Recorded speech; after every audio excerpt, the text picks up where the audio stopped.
आज के दिन हमारे नबी हज़रत मोहम्मद मुस्तफ़ा सल्लल्लाहु अलैहि वसल्लम के पैदाइश की तारीख़ है और हमारा ये जुलूस 9:30 बजे के आसपास से शुरू हुआ, जिसमें यहाँ के पुलिस डिपार्टमेंट जो है उनका काफ़ी सहयोग रहा, काफ़ी उनका सपोर्ट रहा। बड़े इत्मीनान और सुकून के साथ ये हमारा जुलूस 9:30 बजे से शुरू होकर अब पूरा होने को आया और शुरू से आखिर तक एक अच्छे माहौल में ये जुलूस जो है शुरू होकर ख़त्म होने की मंजिल तक पहुँचा है।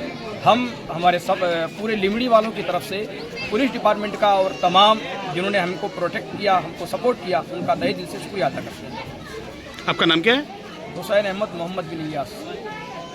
આજ રોજ લીમડી મુકામે મોહમ્મદ પેગમ્બર સાહેબના જન્મદિવસની ઉજવણી કરવામાં આવી છે અને જે શાનો શૌકતથી અને શાંતિપૂર્ણ વાતાવરણમાં એમના જન્મદિવસની દર વર્ષની જેમ ઉજવવામાં આવે છે અને સાથ સહકાર બી અમને પોલીસ દ્વારા સારો એવો મળે છે, તેમજ ગામના લોકો દ્વારા બી સાથ સહકાર સારો મળે છે અને દર વર્ષની જેમ શાંતિપૂર્ણક આ વર્ષે પણ મોહમ્મદ પેગમ્બર સાહેબના જન્મદિવસની શાનો શૌકતથી ઉજવણી કરવામાં આવી છે।